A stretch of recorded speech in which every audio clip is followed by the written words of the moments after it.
नमस्कार, अपन समाचारमा स्वागत छ। सुरुमा मुख्य समाचार।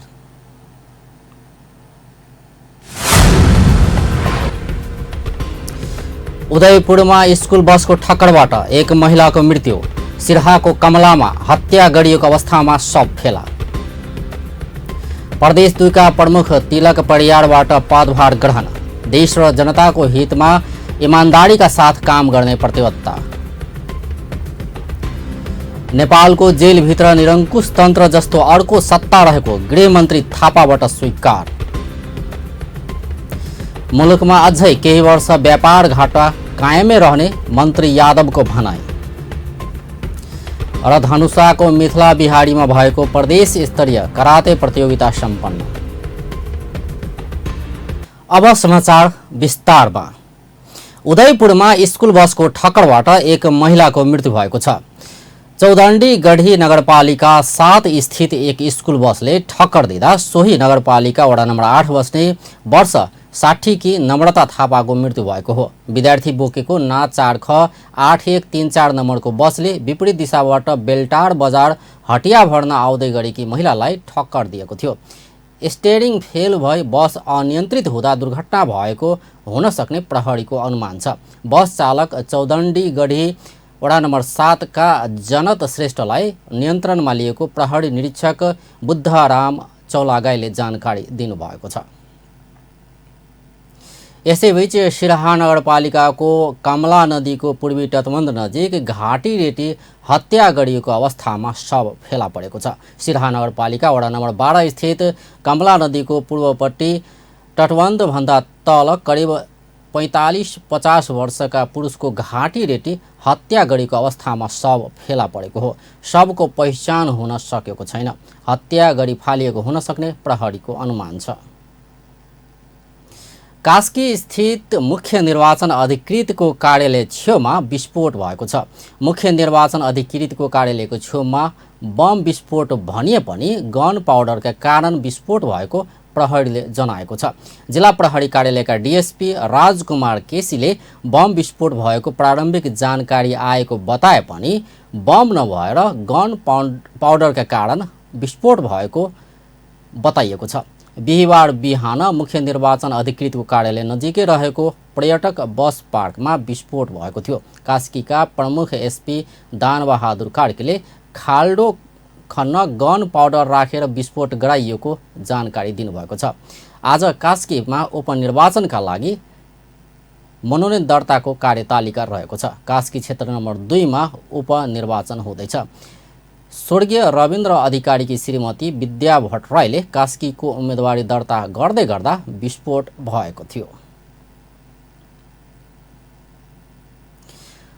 प्रदेश नम्बर 2 का नवनियुक्त प्रदेश प्रमुख तिलक परियारले पदभार ग्रहण गर्नुभएको छ। हिजो प्रदेश 2 को अस्थायी राजधानी जनकपुर धाम पुगेका परियारले प्रदेश प्रमुखको पदभार ग्रहण गर्नुभएको हो। पदभार ग्रहण अघि भौतिक पूर्वाधार तथा विकास मन्त्री जितेन्द्र सोनल, सामाजिक विकास मन्त्री नवल किशोर शाहका साथै प्रदेश प्रमुख सचिवालयका कर्मचारीहरूले परियारलाई स्वागत गरेका थिए। प्रदेश प्रमुख परियारलाई नेपाली सेनाको एक टुकडीले सलामी समेत अर्पण गरेको थियो। पदभार ग्रहण गर्दै प्रमुख परियारले प्रदेश सरकारसँग सल्लाह सुझाव लिँदै समन्वय गरी इमानदारीपूर्वक आफ्नो जिम्मेवारी वहन गर्ने प्रतिबद्धता जनाउनुभयो। उहाँले देश र जनताको हितमा काम गर्ने पनि वचन दिनुभयो। काम गर्ने यहाँको मुख्यमन्त्रीको नेतृत्वमा रहेको सरकारले गर्ने हो। त्यो सरकारलाई मैले हेल्प गर्ने हो र त्यो सरकारले चाहिएका सुझाव सल्लाह मैले दिने र यो प्रदेशलाई चाहिएका यो प्रदेशको समस्याहरू सरकार मार्फत म कहाँ आउने हो र सरकारले दिएका सुझावहरू सल्लाहहरू निर्णयहरूलाई मैले अब केन्द्रबाट हुने कुरालाई केन्द्रमा मैले सम्प्रेषण गर्ने र यहाँबाट हुने कुराहरू पुनः सरकारलाई मैले सुझाव सल्लाहहरू लिएर अगाडि बढ्ने हो। यसमा मेरो इमान्दारीपूर्वक प्रमुख परियारले प्रदेश सभाबाट पारित भएर आएका विधेयकहरूको अध्ययन गर्ने र संविधान सम्मत ढङ्गले प्रमाणीकरण गर्ने पनि स्पष्ट पार्नुभयो। त्यसलाई प्रमाणीकरण गर्छु। संविधान विपरीत आएका कुराहरू मबाट सम्भव हुँदैन। फेरि सरकारले पुनः फिर्ता गर्ने मेरो अधिकार हुन्छ, मैले त्यो गर्छु। विगतमा प्रमाणीकरण समाजवादी र राजापा नेतृत्वको सरकारसँग कसरी काम गर्ने भनेर सञ्चारकर्मीको जिज्ञासामा प्रमुख परियारले आफू शपथ लिएसँगै कुनै पार्टीको नभएर राष्ट्रको व्यक्ति भएको स्पष्ट पार्नुभयो। हिजोसम्म म पार्टीको थिएँ। हिजो शपथ ग्रहण गरिसकेपछि म पार्टीको मान्छे होइन, म राष्ट्रको मान्छे हो। म केन्द्रीय सङ्घीय सरकारको प्रतिनिधिको हैसियतले प्रदेश नम्बर 2 को जिम्मेवारी लिएर आएको छु र मेरो राष्ट्र र जनताको सेवा गर्नु बाहेक मेरो कुनै पार्टी हुँदैन। त्यसकारण विपक्षीहरूको सरकार छ भन्दैमा अब केही हुँदैन कि के समस्या आउँछ कि भन्ने शङ्का चाहिँ गरिरहनु पर्दैन। यहाँहरूलाई म विश्वस्त गर्न चाहन्छु। यसअघि हिजो बिहान जनकपुरधाम विमानस्थलमा प्रदेश प्रमुख परियारलाई भव्य स्वागत गरिएको थियो। उहाँलाई उपप्रधान स्वास्थ्य तथा जनसङ्ख्या मन्त्री उपेन्द्र यादव, मुख्यमन्त्री लालबाबु राउत, प्रदेश 2 का मुख्य सचिव दीपक सुवेदी, प्रदेश प्रहरी प्रमुख प्रद्युम्न कार्की, सशस्त्र बल प्रदेश 2 का प्रमुख राजु अर्याल लगायतले स्वागत गरेका थिए। प्रमुख परियारलाई स्वागत गर्न प्रदेश सभा सदस्य शत्रुघ्न महतो, शारदा देवी थापा, गोविन्द नेउपानेका साथै नेकपाका संयौं नेता तथा कार्यकर्ता विमानस्थल पुगेका थिए। मंगलबार राष्ट्रपति विद्या भण्डारीबाट पद तथा गोपनीयताको शपथ लिएका परियार हिजो पदभार ग्रहण गर्नुभएको हो। उहाँलाई नेकपाको तर्फबाट प्रदेश 2 का प्रमुखमा सिफारिस गरिएको थियो। सप्तरीको तिलाठी कोइलाडी गाउँपालिकाको अध्यक्ष र उपाध्यक्ष बीचको आन्तरिक विवाद झनै चर्किँदै गएको छ। एउटै दल राजपाबाट स्थानीय तहको चुनाव जितेका अध्यक्ष सतीश कुमार सिंह र उपाध्यक्ष सुचिता कुमारी यादव बीचको विवाद चर्किँदै जाँदा गाउँपालिकाको सेवा तथा विभिन्न विकास योजनाहरू समेत प्रभावित बनेका छन्। अध्यक्ष सिंहको काम गर्ने शैलीप्रति विमति जनाउँदै विपक्षी काङ्ग्रेस, नेकपा र राप्रपा सहितका नेताहरूको साथ लिएर उपाध्यक्ष सुचिता कुमारी यादवले पत्रकार सम्मेलन गरेको भोलिपल्टै अध्यक्ष सिंहले पनि हिजो पत्रकार सम्मेलन गरी आरोपको प्रतिवाद गरेका हुन्। अध्यक्ष सिंहले हिजो गाउँसभा बोर्डका 46 मध्ये वडा अध्यक्ष र सदस्य गरी 33 जनालाई राखेर पत्रकार सम्मेलन गरेका हुन्। उपाध्यक्ष यादवप्रति निकै आक्रामक देखिएका अध्यक्ष सिंहले उपाध्यक्षलाई आवश्यक सबै जिम्मेवारी दिएको भन्दै विपक्षीलाई लिएर आफूलाई बदनाम गरेको प्रति आक्रोश व्यक्त गर्नुभयो। मन हिसाब से नहीं काम करे वाला के नहीं करे। आज तक विगत के हमर मंत्रालय के रिकॉर्ड लिखल जाए, हम कहियो कोनो हाकिम के लागी ई नहीं सिफारिश करने चाहिए, न भेजने चाहिए कि हमरा ये हाकिम भेज दिया, ये कर दिया। जे आयल छे, जे निमित्ते में रहे, वो निमित्त में तत्कालीन कोनो नेता सब जैसे से निमित्त हाकिम के निमित्त दिया के 1 साल रख लगी। हमरा सबके न बोर्ड मेंबर न कि कुछ लोकल कुछ तत्कालीन ओतो के कुछ नेता सबके जैसे से पहल में मंत्रालय से उनका निमित्त रखा के विगत के प्रमुख निमित्त हाकिम के राखल गेल। ओकर बाद जे हिनका जे बात सुन लिए, हिनकर जे से मान लिया राजगढ़ में हम कौन सतीश सिंह होता रहे, कृष्णा सबरन में के सतीश सिंह रहे, कृष्णा सबरन में गेले तो वो ठाम विवादी दे रहे। उहाँले नयाँ प्रमुख प्रशासकीय अधिकृतका रूपमा आएका राजीव झा दादागिरी शैलीमा प्रस्तुत भएकाले उनको सरुवाका लागि संघीय सरकारलाई पत्रचार गरेको स्पष्ट पार्नुभयो। नेता झै नारा जुलुससहित पदभार ग्रहण गर्न आएका झालाई उपाध्यक्षले संरक्षण दिन खोजेको पनि आरोप लगाउनुभयो। पत्रकार सम्मेलनमा अध्यक्ष समर्थक तिलाठी कोइलाडी गाउँपालिकाका वडा अध्यक्षहरूले पनि उपाध्यक्ष यादव विपक्षीको उक्साहटमा अराजकता ल्याउन खोजेको आरोप लगाएका छन्।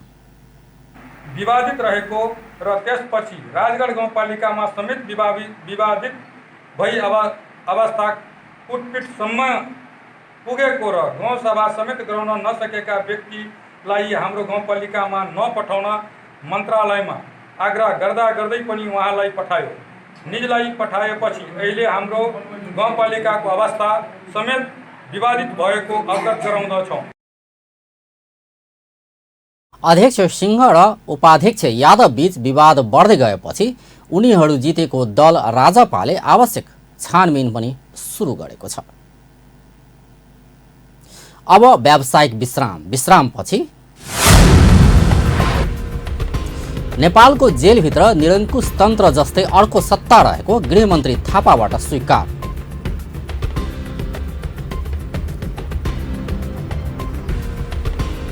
मुलुकमा अझै केही वर्ष व्यापार घटा कायमै रहने मन्त्री यादवको भनाइ।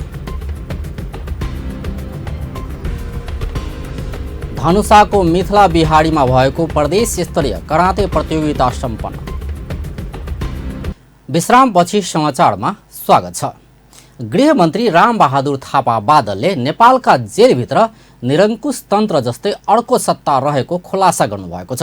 हिजो राज्य व्यवस्था तथा सुशासन समितिको बैठकमा मन्त्री थापाले नेपालको जेलभित्र छुट्टै सत्ता रहेको बताउनु भएको हो। समितिले केही समय अघि नेपालका जेल तथा हिरासत कक्षको स्थलगत अनुगमन गरेपछि गृहमन्त्री, गृह सचिव, महान्यायाधिवक्ता लगायतलाई छलफलको लागि बोलाएको थियो।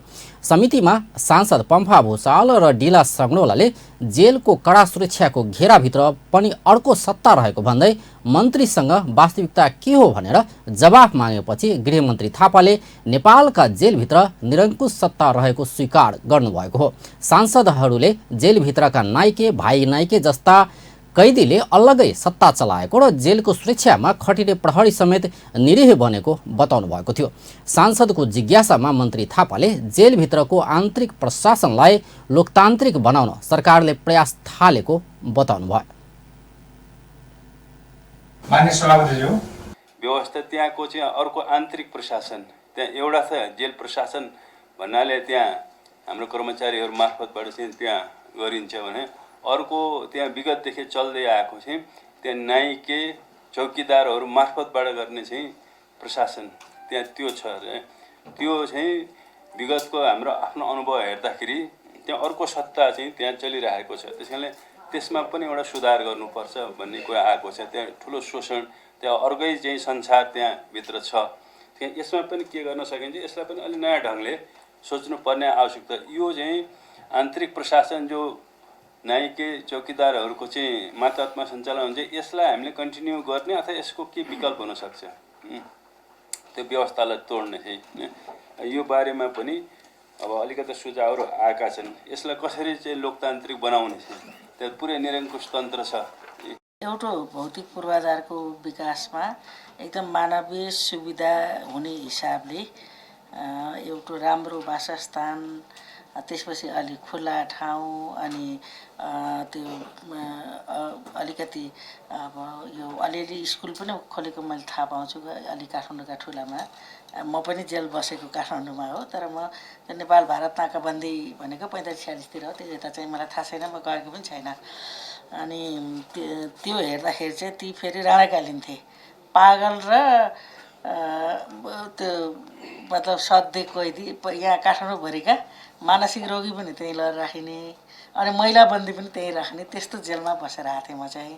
हामी चाहिँ अलि राजबन्दी भनेको भएर स्कुल कक्षा भनेर थियो, अलि राम्रो भवनमा दिइन्थ्यो, तर टोयलेटको हाल त एउटा प्रकारको छँदै थियो। त्यहाँ हामी सँगै थियो, हाम्रो सभापतिज्यू हामी पनि सँगै पनि पऱ्यौँ। म त धेरैचोटि, पछिल्लोचोटि म त्यो बेला परेको थिएँ। यो ढङ्गले हेर्दाखेरि कस्तो लाग्छ नि, पहिलो भौतिक पूर्वाधारै हो, प्रति गर्ने व्यवहार कस्तो लाग्थ्यो भने भित्र तन्त्रात्मक पञ्चायत पुर्सिदिन्थ्यो। कैदीहरू कि जस्तो अवस्थामा चाहिँ बस्नुपर्ने स्थिति छ भन्ने कुरा पनि तीबाट पनि आइरहेछ। अब यी हुनुहुन्छ प्रहरी उपनिरीक्षक, त्यहाँ कसरी सुधार गर्ने त होइन महानिरीक्षक, त्यहाँ पनि सुधार गर्ने अवस्था छ। दोस्रो पम्फाजीले पनि उठाउनु भएको छ, मैले पनि आँखाले देखेँ हो, त्यहाँभित्र पनि लेयर छ क्या, तह तह तह। राज्य व्यवस्था तथा सुशासन समितिले सभापति शशि श्रेष्ठको नेतृत्वमा देशभित्रका प्रमुख जेल तथा बन्दी गृह र हिरासत कक्षको स्थलगत अनुगमन गरेको थियो। समितिले अनुगमनपछि नेपाल सरकारलाई जेल तथा बन्दी गृह र हिरासत कक्षको सुधारका लागि विभिन्न 28 बुन्दामा निर्देशन दिने तयारी समेत गरेको छ। सत्तारूढ नेपाल कम्युनिस्ट पार्टी नेकपामा आबद्ध विद्यार्थी संगठन अनेरा सोब्यूले भारतीय नक्सामा नेपाली भूमि समावेश गरिएकोमा आपत्ति जनाउँदै काठमाडौँमा विरोध प्रदर्शन गरेको छ। अनेरा सोभियोले भारतीय नक्सामा कैद गरिएका सबै नेपाली भूमि तत्काल फिर्ता गर्न भारत सरकारसँग माग गर्दै हिजो अपराह्न काठमाडौँमा प्रदर्शन गरेको हो। त्यस क्रममा उनीहरूले भारतले अतिक्रमण गरेका नेपालका सबै भूमि फिर्ता गर्न तत्काल कूटनीतिक पहल गर्न सरकारसँग पनि खबरदारी गरेका छन्। नेपाली भूमि भारतीय नक्सामा समावेश गरिएकाले त्यसको विरोधमा प्रदर्शन गर्नु परेको अनेरा सोभियोका केन्द्रीय सदस्य टपेन्द्र बहादुर शाहीले जानकारी दिनुभयो। कुनै पार्टी कुनै कसो कुरा होइन, यसमा सरकारले पनि आधिकारिक धारणा केही आओस्। यो हामी चाहिँ जनस्तरबाट चाहिँ यो आवाज उठाउन जरुरी छ र यसमा अनेरा सोभियोको नेतृत्वमा आरआर क्याम्पसबाट सुरु भएर अहिले हामी रत्नपारको पुलमुनि गएर सभा गर्दैछौँ। यसमा सम्पूर्ण देशका जनतालाई आह्वान गर्न चाहन्छौँ, सबैले हाम्रो देशको सार्वभौम सत्ताको पक्षमा बोल्नुपर्छ र यो इन्डियाले यसलाई सच्याइयोस् र नेपाल सरकार र नेपाली जनतामाथि माफी माग्न बाध्य बनाउनुपर्छ र यो आन्दोलन जारी छ। यो चाहिँ हाम्रो माग पुरा नभएसम्म जारी रहिरहन्छ। काठमाडौँको प्रदर्शनी मार्गस्थित आरआर क्याम्पसबाट सुरु भएको विरोध प्रदर्शन रत्न पार्कमा पुगेर कोन सभामा परिणत भएको थियो। प्रदर्शनमा विद्यार्थी नेताहरूले लिम्पियाधुरा, लिपुलेक र कालापानी हाम्रो हो, गो ब्याक इन्डिया जस्ता भारत विरोधी चर्का नारा लगाएका थिए। भारतले हालै सार्वजनिक गरेको नक्सामा कालापानी, लिपुलेक लगायतका भूमि समावेश गरिएको छ। त्यसको विरोधमा प्रमुख प्रतिपक्षी दल नेपाली काङ्ग्रेसमा आबद्ध विद्यार्थी सङ्गठन नेभी सङ्घले पनि काठमाडौँमा विरोध प्रदर्शन गरेको छ। यसैबीच भारतीय नक्सामा नेपाली भूमि परेको भन्दै विप्लव नेतृत्वको नेकपाले एक हप्ते सङ्घर्षका कार्यक्रम सार्वजनिक गरेको छ। नेपालका कालापानी, लिपुलेक र लिम्पियाधुरा सहितको भूभाग भारतले आफ्नो क्षेत्रमा पाडी नक्सा सार्वजनिक गरेको भन्दै विप्लव समूहले मसाल जुलुसदेखि भारतीय प्रधानमन्त्रीको पुतला जलाउने सम्मका कार्यक्रम सार्वजनिक गरेको छ। यसअघि विभिन्न राजनीतिक दल र तिनका भातृ सङ्गठनहरूले पनि भारतीय नक्सामा नेपाली भूमि परेको भन्दै विरोध जनाएका छन्। केही विद्यार्थी सङ्गठनहरूले प्रदर्शन गरिरहेका छन्। हिजो निकालेको विज्ञप्तिमा महासचिव विप्लवले सङ्घर्षका कार्यक्रम अन्तर्गत यही कार्तिक 26 गते भारतीय प्रधानमन्त्री नरेन्द्र मोदीको पुतला दहन गर्ने उल्लेख गरेका छन्। त्यसको भोलिपल्ट 27 गते संयुक्त राष्ट्र सङ्घको नेपाल स्थित कार्यालयमा विरोध पत्र दिने कार्यक्रम विप्लव समूहले सार्वजनिक गरेको छ। त्यस्तै 21 गते मसाल जुलुस, 22 गते कोन सभा, 23 गते भारतीय दूतावासमा ज्ञापन पत्र, 24 गते अतिक्रमित भारतीय नक्सा जलाउने, 25 गते प्रदर्शन गर्ने कार्यक्रम विज्ञप्ति मार्फत जानकारी गराइएको छ। यसैबीच प्रधानमन्त्रीका परराष्ट्र सल्लाहकार डाक्टर राजन भट्टराईले भारतीय नक्सामा नेपाली भूभाग समेटिएको हो भने सरकारलाई स्वीकार्य नहुने बताउनु भएको छ। प्रधानमन्त्रीका परराष्ट्र सल्लाहकार भट्टराईले विभिन्न सञ्चार माध्यममा भारतीय नक्सामा नेपालको कालापानी लगायतका भूभाग समेटिएको समाचार आएको उल्लेख गर्दै त्यसमा सत्यता भए सरकारलाई स्वीकार्य नहुने चेतावनी दिनुभएको हो। हिजो काठमाडौँमा भएको कार्यक्रममा उहाँले तर त्यसका बारेमा सरकारले अध्ययन गरिरहेको र त्यसको निष्कर्ष नआए भारतीय नक्सामा नेपाली भूभाग समेटिएको भन्न नमिल्ने उहाँको भनाइ छ। उहाँले त्यो अध्ययन नभई भारतले हस्तक्षेप गरिहाल्यो भनेर निष्कर्ष निकाल्न भने सरकारले नमिल्ने स्पष्ट पार्नुभयो। र त्यो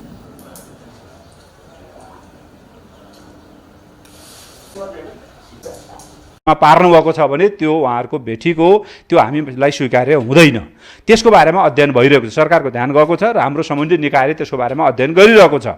त्यो अध्ययनको निष्कर्ष नआइकन मैले हमलै हो भनेर निष्कर्ष दिन मिल्दैन। तर यदि हाम्रो अध्ययनले अथवा हाम्रो मतलब चाहिँ जुन निकायहरूले त्यही रिपोर्ट दिनुभयो भने त त्यो त बेठिकै हो। त्यसभन्दा त्यो बेठिकलाई त सच्याउनुपर्छ भन्ने नै हाम्रो मान्यता हो। त्यसको बारेमा मैले अहिले ठ्याक्कै तपाईँलाई डेट भन्न सकिनँ, तर छिटो हुन्छ त्यो, किनभने अब यो विषयले जुन खालको चहल पहल पाइरहेको छ र मिडिया मार्फत अथवा आम जनसमुदायको जुन चासोको विषय बनिरहेको छ यसलाई लम्ब्याउनु हुँदैन, छिटोभन्दा छिटो यसलाई टुङ्ग्याउनुपर्छ। प्रधानमन्त्रीका परराष्ट्र सल्लाहकार भट्टराईले कालापानी, लिम्पुवाधुरा र लिपुलेख नेपाली भूमि भएको ऐतिहासिक तथ्यले पुष्टि गरिसकेकाले त्यसमा सरकारले कुनै पनि हालतमा तलमाथि हुन नदिने दृढता पनि व्यक्त गर्नुभएको थियो। अब फेरि व्यावसायिक विश्रामपछि मुलुकमा अझै केही वर्ष व्यापार घटा कायमै रहने मन्त्री यादवको भनाइ। र धनुषाको मिथिला बिहारीमा भएको प्रदेश स्तरीय कराते प्रतियोगिता सम्पन्न। विश्रामपछि समाचारमा स्वागत छ। उद्योग वाणिज्य तथा आपूर्ति मन्त्री मातृका प्रसाद यादवले मुलुकमा अझै केही वर्ष व्यापार घाटा कायमै रहने बताउनु भएको छ। मन्त्री यादवले आफ्नै पुँजी र सिपको प्रयोग गरेर जबसम्म हामी आफै उत्पादन गर्दैनौँ तबसम्म मुलुकमा व्यापार घाटा कायमै रहने बताउनु भएको हो। काठमाडौँमा भएको कार्यक्रममा उहाँले राष्ट्र निर्माणका लागि आवश्यक पुँजी र प्रविधि मुलुकभित्रै रहेको दावी गर्दै त्यसको सदुपयोग गरेर अघि बढ्न सरकार र निजी क्षेत्रबीच सहकार्य गर्नुपर्ने आवश्यकता पनि औल्याउनु भयो। नेपाल बनाउन नेपाली आफैले सोच्नुपर्ने मन्त्री यादवको भनाइ छ। उहाँले बाहिर पुँजी र प्रविधि भित्र्याउन सकिने भए पनि आन्तरिक पुँजी र प्रविधिको परिचालन गरेर मात्रै मुलुकलाई बनाउन सकिने पनि पटक पटक दोहोर्याउनु भयो। With a large number of Indian and overseas CEOs to NCCI to deliver the welcome remarks and from Nepal and अर्काकै सिप अर्काकै प्रविधि मात्रै ल्याउने कि हेरेर आफ्नो पनि उत्पादन गर्ने। र अहिले हामी सबैजना भन्नुहुन्छ एक स्वरले भन्नुहुन्छ बजार घाटाको भन्नुहुन्छ। तर सबैभन्दा महँगो गाडी चाहियो फेरि चढ्ने बेलामा अब अरू त अरू के हामी मन्त्रीहरू त झन् खोज्छौँ सबभन्दा महँगो गाडी कहाँनिर छ हाम्रो आँखा लाग्छ कि त्यहाँ स्वतः बजार घाटा लागेको नि। र अहिले केही वर्ष हामीलाई बजार घाटा हुन्छ जबसम्म हामी उत्पादन गर्दैनौँ। अब हेर्नु अहिले हाम्रो गोत्राजीहरू यही पुरै नभए पनि एसेम्ब्ली गर्न त थाल्नु भएको छ। हामी नेपाल बनाउनलाई हामी आफै सोचौँ धेरै र सहकार्य गरौँ। हामी नेपालीमा सहकार्य गर्ने चलन। मन्त्री यादवले देशभित्रै आपसी सहकार्यको अभावमा नेपाल बनाउने काममा अलमल भइरहेको पनि स्पष्ट पार्नुभयो। उहाँले सबैभन्दा महँगो गाडी चढ्ने तर त्यसको उत्पादन नगर्ने मानसिकता कायम रहँदासम्म मुलुकमा व्यापार घाटा भइरहने तर्क पनि गर्नुभएको थियो। सरकारले खाद्य तथा पोषण सुरक्षा कार्यक्रमलाई सफल बनाउन सम्बन्धित सबै पक्षलाई आह्वान गरेको छ। कृषि तथा सहकारी मन्त्रालयका सचिव डाक्टर युवक ध्वज जीसीले खाद्य तथा पोषण सुरक्षा कार्यक्रम सरकार एक्लैको प्रयासमा सफल नहुने भएकाले यसमा सहकारी निजी क्षेत्र तथा अन्तर्राष्ट्रिय सहयोगी संस्थाहरूले पनि सहयोग गर्नुपर्ने स्पष्ट पार्नुभयो। आज काठमाडौँमा सुरु भएको पोषणयुक्त खाद्य सम्बन्धी अन्तर्राष्ट्रिय गोष्ठीमा उहाँले नेपाल सरकारले दिगो विकास लक्ष्य हासिल हुने गरी गरिबी निवारण गर्न र पोषणयुक्त खाद्य वस्तु उत्पादनमा विशेष जोड दिएको पनि बताउनुभयो। सचिव जीसीले नेपाल सरकारले कृषिजन्य खाद्य वस्तुको उत्पादन गर्दा वातावरणमा प्रतिकूल असर पर्न नदिने योजना तय गरेको पनि बताउनुभयो। अलि हाइब्रिड र बढी उत्पादनशीलका जातहरूमा बढी जोड दिइन्छ। तथापि हामीले चाहिँ त्यसो नगरेर हाम्रो वातावरणलाई नबिगार्दै हाम्रो क्लाइमेट चेन्जलाई धेरै इम्प्याक्ट नपारिकन हामीले चाहिँ and of the food production बढाउने, प्रोडक्टिभिटी बढाउने, न्युट्रिसियस फुड बढाउने र सस्टेनेबल डेभलपमेन्ट गोलका जुन चाहिँ अब्जेक्टिभ छन् पोभर्टी रिडक्सन गर्ने, हङ्गर चाहिँ घटाउने र वास्तवमा प्रोस्पेरिटी बढाउने, कन्ट्रीमा बसौँ भन्ने किसिमको वातावरणमा सबै नेपालीलाई लान सक्ने सिलसिलामा यो कार्यक्रम जाओस् भन्ने उद्देश्यले एउटा वैदेशिक सहयोग लगायत हाम्रो चाहिँ साना किसान सहकारी महासङ्घ उहाँहरू साथीहरूले यो कार्यक्रम आयोजना गर्नुभएको छ र नेपाल सरकारले सचिव जीसीले वातावरणमा प्रतिकूल असर हुने गरी नेपालले कुनै पनि कृषिजन्य वस्तुको उत्पादन नगर्ने प्रतिबद्धता पनि व्यक्त गर्नुभयो। नेपाल कृषि सहकारी केन्द्रीय सङ्घ लिमिटेडले आयोजना गरेको 2 दिने अन्तर्राष्ट्रिय गोष्ठीमा भारत, नेदरल्यान्ड, भियतनाम, बङ्गलादेश, भुटान लगायत देशहरूका कृषि विज्ञ सहभागी छन्। अब खेल समाचार।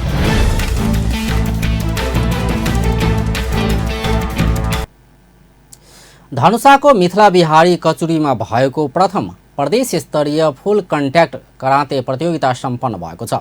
कार्तिक 18 गतेदेखि जारी प्रतियोगिता बुधबार साँझ सम्पन्न भएको हो। महावीर झण्डा मेलाको अवसरमा गरिएको प्रतियोगितामा विभिन्न 9 तौल समूहमा महिला तथा पुरुष गएर करिब 200 खेलाडी सहभागी भएको नेपाल क्योकुसिन कान कराते सङ्घका जिल्ला अध्यक्ष पंकज यादवले जानकारी दिनुभयो। नेपाल क्योकुसिन कान कराते सङ्घ प्रदेश 2 को आयोजनामा भएको प्रतियोगितामा आन्तरिक मामिला तथा कानुन मन्त्रालयले तथा मिथिला बिहारी नगरपालिकाले सहयोग गरेका थिए।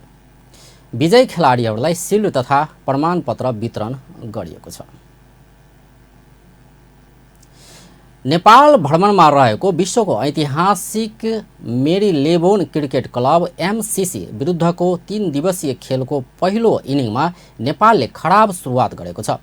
दोस्रो दिन आज आफ्नो पहिलो इनिङ ब्याटिङ थालेको नेपालले लन्च ब्रेक अघि 3 विकेट गुमाइसकेको छ। कप्तान ज्ञानेन्द्र मल्ल 0 रनमा आउट भएका छन् भने राजु रिजाल 8 रन र शरद भेसवाकर 4 रनमै पेभेलियन फर्किएका छन्। आसिफ शेख 5 रन बनाएर खेलिरहेका छन्। नेपालले 8.3 ओभर खेल्दा केवल 18 रन जोडेको छ।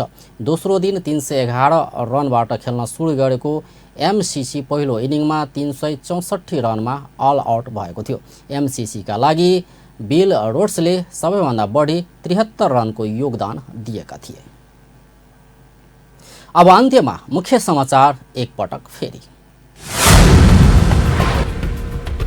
उदयपुरमा स्कुल बसको ठक्करबाट एक महिलाको मृत्यु। सिराहाको कमलामा हत्या गरिएको अवस्थामा शव फेला। प्रदेश 2 का प्रमुख तिलक परियारबाट पदभार ग्रहण। देश र जनताको हितमा इमानदारीका साथ काम गर्ने प्रतिबद्धता। नेपालको जेलभित्र निरङ्कुश तन्त्र जस्तै अर्को सत्ता रहेको गृहमन्त्री थापाबाट स्वीकार। मुलुकमा अझै केही वर्ष व्यापार घाटा कायमै रहने मन्त्री यादवको भनाइ। र धनुषाको मिथिला बिहारीमा भएको प्रदेश स्तरीय कराते प्रतियोगिता सम्पन्न। हस्त अपन टेलिभिजन हेर्दै गर्नुहोला। नमस्कार।